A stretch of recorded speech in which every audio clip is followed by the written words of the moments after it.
As entrepreneurs and business leaders, part of our job is to be visible. Well, we get to ask Dr. Rissy about everything from SEO to social media to PR to ads to business communications. She answers it all. And best of all, Dr. Rissy is a what are you waiting for? Start crossing out things on your bucket list already kind of person. So you're definitely going to enjoy this conversation and get tons of tips. So stay tuned. Welcome to Reinventing Perspectives. Today we have a very, very exciting guest. We have Morissa Schwartz, and she is the founder and CEO of Dr. Rissy's Writing and Marketing, and she's also the founder of GenZ Publishing.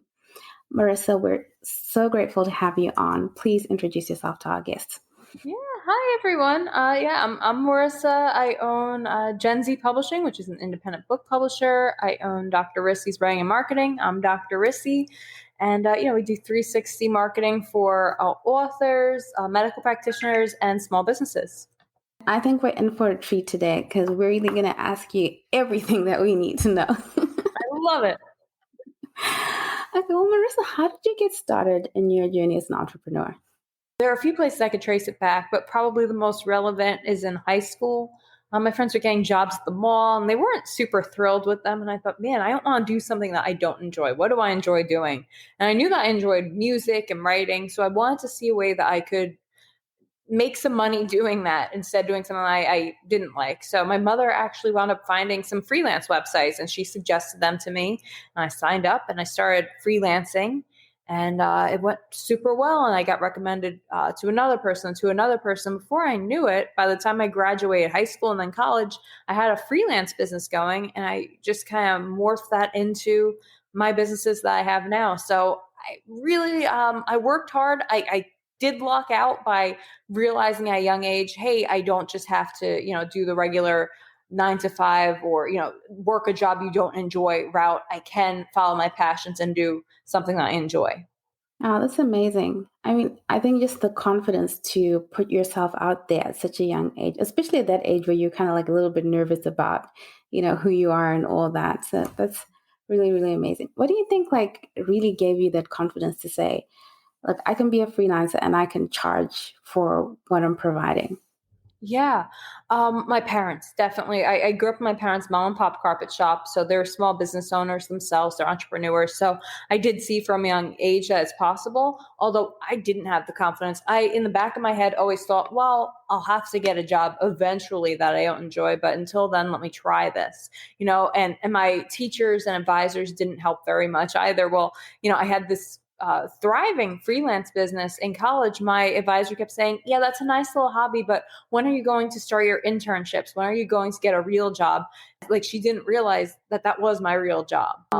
So I think things like that definitely are setbacks to people like myself who do want to do something different. But thank gosh for my parents for always saying to me, don't worry about what other people say. Is it working for you? Then go for it.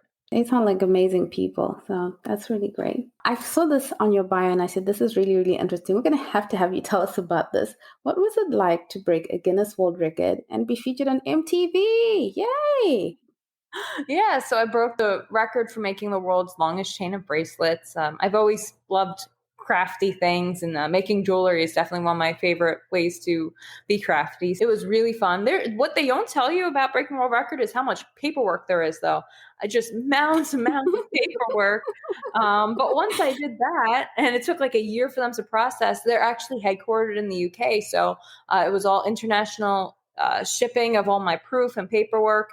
And that was really, really cool, really fun. I still have the certificate hanging over my fireplace, like on the mantle. So that was an awesome experience. It was something that I wanted to do from when I was a kid. It was on, my version of a bucket list. And I was really excited that I could do it. And then something else on my bucket list was singing on national TV. I grew up with shows like American Idol and dreaming of being on there. So then when I was old enough to audition, I went for this MTV show, which was basically MTV's take on The Voice. Like, you're behind a screen, they can't see you, and then you come out and everybody can see you singing.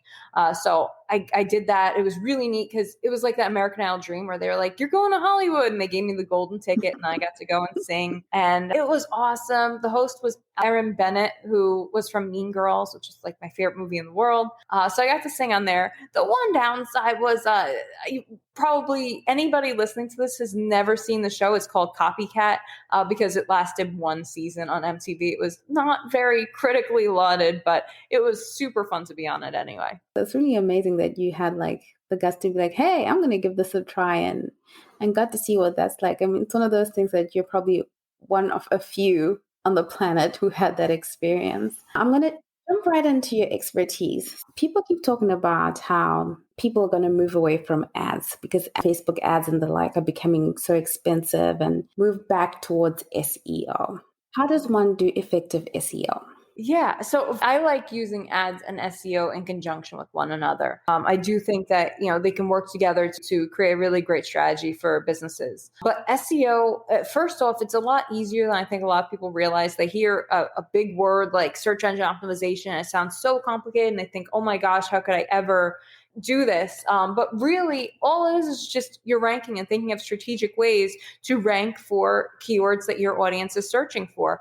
And, the back end is part of it, on your website, making sure those keywords are on there. But another important part of that is social media. If you search for some of the biggest names in the world, like if you search Dwayne The Rock Johnson, who's the top celebrity in the world, the first thing that comes up when you type his name in, his first social media account, is Twitter. It's not, a website with keyword stuff in it. It is Twitter because Twitter's updated very frequently. So one thing a lot of people don't realize about SEO is that social media is a great tool for it. So if you're posting good content regularly on social media, that's really going to help your SEO. And then, blogging regularly on your own website also really helps and gets you ranked for various keywords. So, for example, if I wanted to rank for SEO companies in New Jersey, I would write an article this week about how to improve your SEO. And then I would put the keyword SEO companies in New Jersey in that article like 3 times and make sure it's good quality and it will get ranked. So there are a lot of ways that you could do SEO without being, like an SEO expert. Most of them are a little bit time consuming, but it's usually worth the results. Wow, it's great that you broke it down like that because a lot of times we think, oh, now it means I need an expert. It's this big thing and I don't know how to do it. So thank you for those great tips, Morissa. Now, how can an entrepreneur have a great impact on social media? Since you said that a lot of SEO really has to do with social media, how do you actually make an impact on social media? You're like a drop in the ocean sometimes when it comes to social media. It comes down to strategy in some ways. Like, I audit people's social media accounts all the time. And one of the biggest mistakes I see, like on Instagram, is people are posting and they're only putting like 1 or 2 hashtags. And those hashtags, they're either too specific or they're too general. So if you're like posting and you put hashtag, love, nobody's going to see it because you are going to drown. But if you're putting a hashtag, like for me, I would put something like Jersey Shore marketing, then somebody who's searching for marketers in New Jersey, they might find me. So, and I would put that with 29 more keywords or hashtags, usually 30 hashtags on Instagram, 2 to 3 hashtags on Twitter, just things to help get you seen. That's one great thing. And then the other is engagement. Everybody always expects people to find them, but where are the people finding others? So if you engage and actually act socially on social media, it does come back to you. And people do see you on their For You pages or on their home pages more often. So yeah, my top 2 ways I would say that are engaging and making sure that you are using enough specific or not too specific hashtags. When you were saying that, I was just thinking about myself, for instance, and I'm sure I'm not the only one. You post something and for some reason logic just escapes you and you're like, well, what hashtag do I use? And you're just like grabbing at hashtags that have nothing to do with what you just posted. And it's great that you said that it's actually logical and, you have to do it in a strategic way. So thank you for that. Sure. Now, you mentioned that you provide a 360 service. What is a 360 service? So it's everything that we've been talking about. So rather than just focusing on SEO or just ads, it's the strategy of using everything. So that's SEO, ads, social media, and PR because of how well they all work hand in hand. So if you post regularly on social media, it's going to help your SEO. If you do podcasts and blogging, guest blogs and things like that. That's PR. That's helping your SEO and your social media, because the backlinks from those appearances and from those websites increase your SEO and also give you great material for your social media. And then the ads are fantastic. Just to promote all of those things. I mean, it depends on the type of ad, but they usually go hand in hand with your PR, SEO, and social media. It's interesting that you mentioned PR, because a lot of times we don't typically think of PR. And when we do, it's a movie kind of PR. You don't really know if you need to hire a big firm, or if it's something you can do when you're a new entrepreneur. How would you suggest you approach that if you're maybe a solopreneur and you're thinking, okay, I need to figure out how to do this PR? Yeah, it's not as complicated as people think. Again, it's time consuming. Most of these things are just time consuming, but they're not that difficult. So let's say, for example, you want some PR, you have a new company. That networking on social media, engaging with people, that's where you're going to find them. So when I was starting out, I would go on Twitter and I would look up a small to mid-sized podcast that I could talk on. I found this one called Let's Chat. They were out of Rhode Island. And I just DM'd them and said, hey, I checked out your podcast. Looks like you talk to a lot of awesome people. You seem awesome. Would you ever be interested in having me on the show? And they were interested, and I was so excited. That was the first time I had ever gotten into PR. I didn't know what PR was at that point. So it was exciting, and that's really the easiest way to at least start. What a lot of people make the mistake of doing is writing a press release and then just paying a service like PR Newswire to send it out. What happens then is your press release just sits in the mailbox of journalists. Nobody's going to see that. So actually being proactive, engaging with others is the best way to do it. And that's why I love social media so much, because you're killing so many birds with one stone. You can do your PR while you're doing social media. You can do your social media engagement and growth and lead gen, your SEO, everything just through engaging on social media the right way. Oh, wow. That's a great take. I'm going to give people a little bit of background before I ask this question, because people want to be, Dr. Rissy, they're trying to figure out, okay, how does this fit into the picture? And you have a PhD in literature and a master's in communication. So you are a doctor. Tips to be a best writer, Dr. Rissy, because I know you produced 6 bestsellers on Amazon. Yeah, there are so many. I could fill a book with writing tips, but I think my favorites, probably the first is show, don't tell. So, if you're writing something, don't tell me that it was raining. Don't just say, yeah, it's raining out. Show me, say something like, Sally walked in with her hair drenched and her boots, slippery. And that way people just, okay, they know that it's raining, but you didn't explicitly tell them that. It paints a picture. So that's one of my favorite tips. Another tip that I learned, actually, I think my first day in grad school, we had this really sweet professor, and somebody asked him, what do we do if we get writer's block? And he said, who do you think you are? And everybody kind of turned around because he was such a nice professor, whoa. And he said, what I mean by that is, do you think you're going to produce solid gold every time? No, just write. Let whatever comes out come out, and you can always edit it, but you're never going to write perfectly. So don't let your own writer's block or ego that's causing writer's block, thinking that you have to write perfectly every time, get in the way. Just write. I think those are my 2 favorite writing tips that I've received over the years. And I heard this from the 10X Challenge with Grant Cardone. And he said that bestseller doesn't mean best written. It means best sold. Yep. And I thought to myself, I'm sure there are a lot of really amazing writers out there. But then how does a good or great writer become great at selling what they write? He's 100% right with that. And also bestseller. So because of movies and TV, we all have this dreamy look at what it means to be a bestseller. Thanks to Amazon and categories and things, it's easier than ever to become a bestseller. So for example, my one book that's a bestseller is a young adult nonfiction memoir bestseller on Amazon, meaning it sold number 1 in that category, but that's, a category. Amazon has some very specific categories. So there are things like that authors do to get the bestseller title. You're a bestseller and you sold a lot of books to get that, but it's probably not as difficult as people think it is. It's a lot of work. It is not easy, but it's, not as dreamy, I guess, as people might think. Now, the strategy to get there, it's knowing how to do your genre classifications. It's knowing how to get reviews to your book, getting people to review your book, posting on social media regularly, engaging.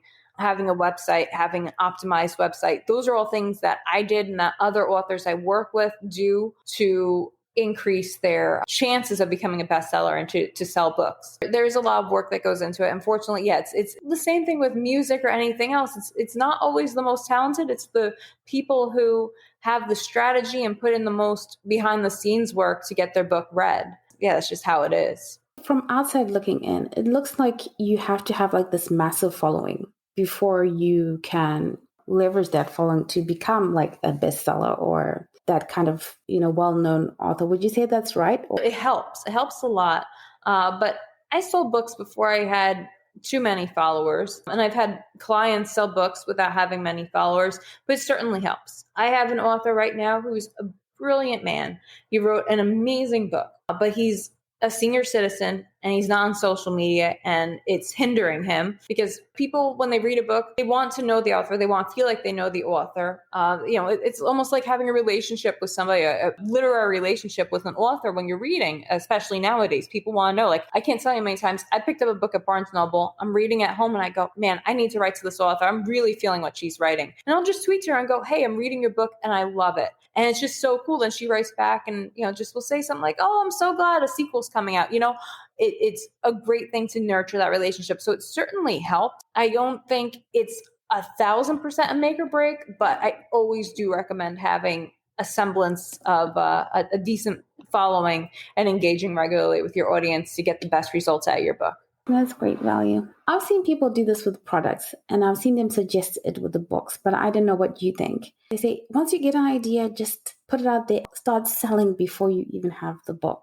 Is that the way that you should approach it in terms of strategy? Or that's never how I've done it. I know a lot of people, they do really long pre-orders too, which can have its place. I have a client right now who he is gathering reviewers. He's having a bunch of people review his book before the launch. That's a great strategy, but it depends on how far ahead, you're promoting it. I think some people, they just kind of procrastinate by doing that, where it's like, yeah, there'll be a book someday. I usually wouldn't recommend announcing your book and talking about your book in depth until about 3 months before pre-release. That's a great rule of thumb.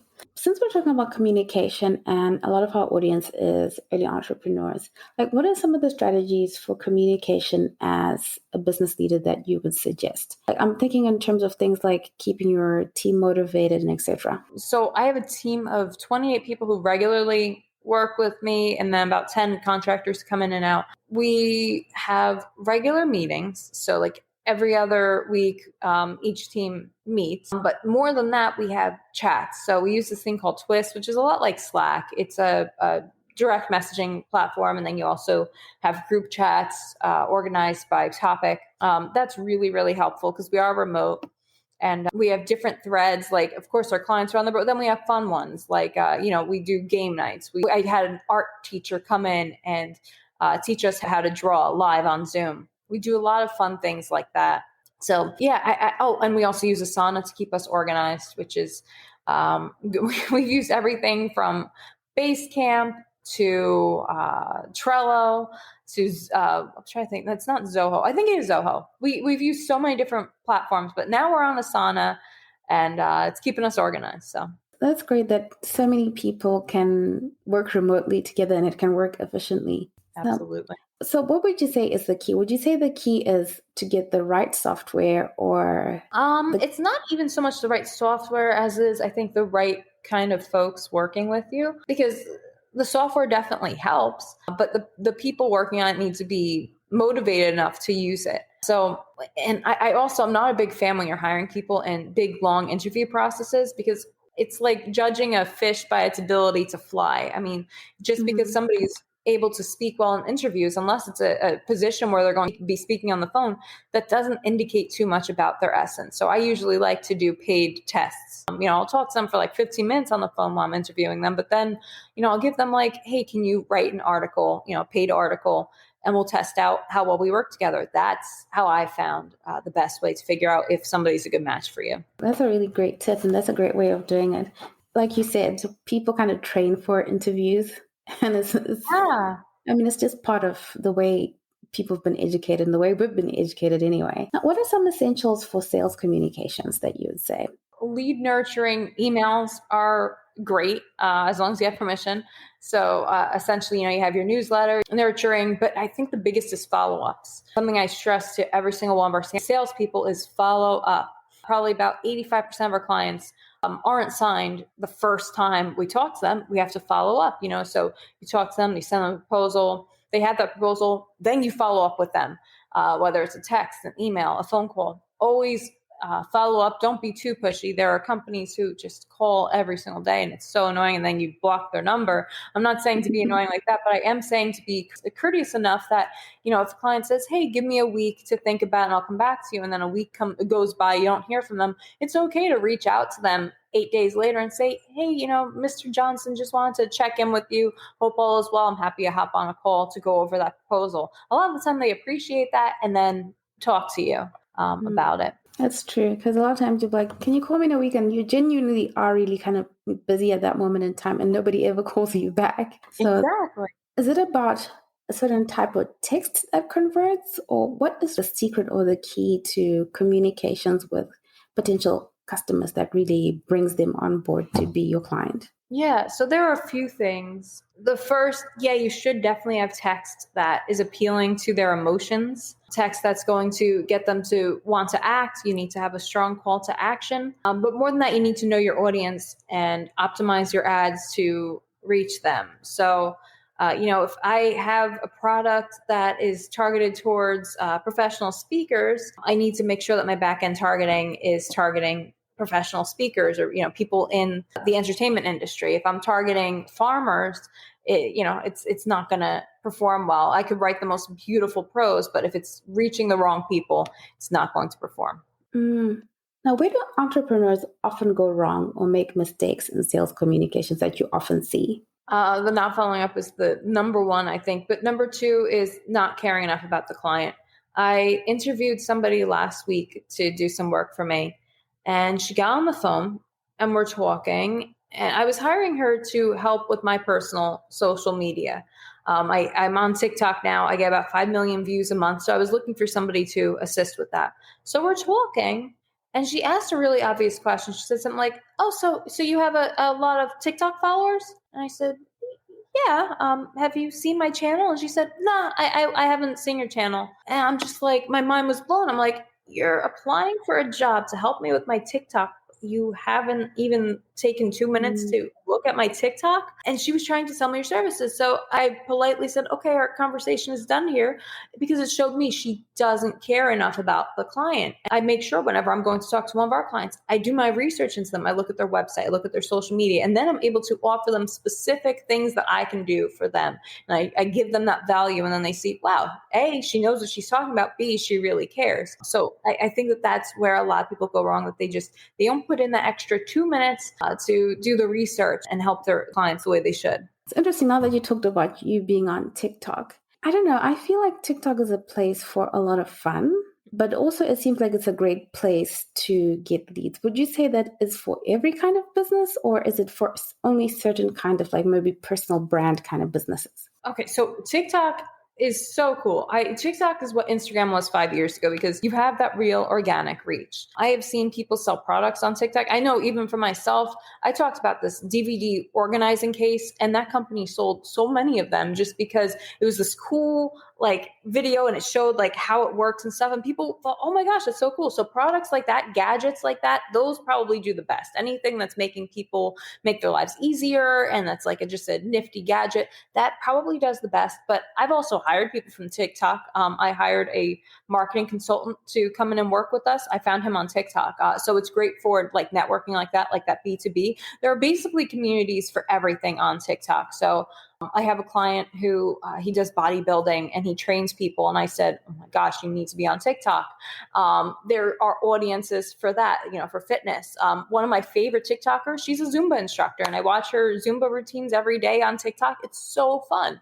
So yeah, pretty much any community or business you can imagine, there's a place for it on TikTok. There are a ton of investors, a ton of medical doctors, lawyers. I've seen them all. Wow. Well, I don't think I'm the only one who had this impression that TikTok was kind of fun, and if you felt like your business wasn't really fun, then it didn't belong. So really, thank you for that.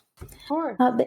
They say that an entrepreneur should always have their elevator pitch ready. How should one approach kind of pitching a business idea? I think making it as concise and easy to understand as possible. A confused person doesn't respond, So I do a lot of networking where if I meet somebody and sometimes they'll use just this really flowery language to describe their business and you just kind of zone out. They'll use big names. Like SEO is one where it always frustrates me because they use big names like meta tags and all these things like that. And I'm like, if they just said it in a more simple way, people would understand it so much better. And I think the same thing goes for people when they talk about their businesses. So the simpler, the better. Don't confuse people. Don't think that you have to use big words and flowery language to get your point across or make yourself sound more professional. Write it in 8th grade English, right? And that way there's no confusion and you can still get your point across. Very, very great tip. Because I don't know, we almost trick ourselves to think that if it sounds complicated, then maybe it sounds more impressive. But like you said, you can get to the point of like complicated to confusion while you're trying to sound impressive. I loved reading your bio because it sounds like you're a person who really goes after the dream. So manifesting is one of the biggest trending topics right now on social media. So I don't want to call it that because I don't think manifesting is necessarily real. I think what it is people having a positive attitude and thinking that they can do it and going for it instead of being scared. So I will say it's that positive attitude. My father raised me by saying, what's the worst that could happen? So you go for your dream, you don't get it. Well, at least you went for it. So I think it's that always having that in the back of my head. What's the worst that could happen? What's the best that could happen? The worst that could happen is, it doesn't work out. The best that could happen is it does work out. So I usually go into everything with that mindset. That's a really great mindset to have because, we can get so stuck with being afraid to get something wrong that we never actually ever do anything. You said manifesting is like a big deal online right now? Mm-hmm. Yeah. Oh my gosh. I just keep seeing on TikTok everywhere people talking about here's how to manifest your dreams. Write down your goal, and I swear tomorrow you'll get it. And it's like, all right, come on now. They were saying some silly things like write down that you'll get $500 tomorrow, and you'll get it tomorrow. Like silly things like that. It's like, okay, don't prey on the hopes and dreams of people. Just tell them. Work hard and you can have that $500 tomorrow. Yes, all right. What are like some of the biggest lessons that you've learned in your own entrepreneurship journey that you would say if you were going to tell someone who's starting out? These are 2-3 key things. Not to give up, that something is going to go wrong in your business every single day. My father told me that when I first started out. He said, there's going to be something that isn't perfect every single day that you're going to have to deal with. And my gosh, was he right. So just expect that it's not all going to go smoothly all the time. Go with it. And then the second would be to realize that you don't just have to think outside the box. You have to realize that there is no box, meaning, just because somebody has done something one way or you've done something one way for a while or everybody does something a certain way all the time doesn't mean that it always has to be done that way. You can do things differently if you see a purpose for it. That's a really great one. Now, Morissa, I always ask our guests to give us one book that they would recommend to an early entrepreneur, maybe something that you've read that you felt like really changed the game for you. Yeah, I read business books every week still. I think my favorite recent one was Tim Ferriss's Tools for Titans, just because he interviews hundreds of celebrities, entrepreneurs, inspiring people. And they all give their own tips and advice, and it's written out so well. And I love it. So I like that I get to hear so many voices in that book. So that's probably a book that I would recommend most to read and to gift to really anybody. I think anybody with an entrepreneurial spirit could appreciate that book. Thank you for that recommendation. Just an observation. You just seem like so lighthearted. Your energy is just so good. And I'm thinking, you're like running 20 people and it's remote. How do you deal with just like the stress of entrepreneurship? Yeah, there is a lot of stress.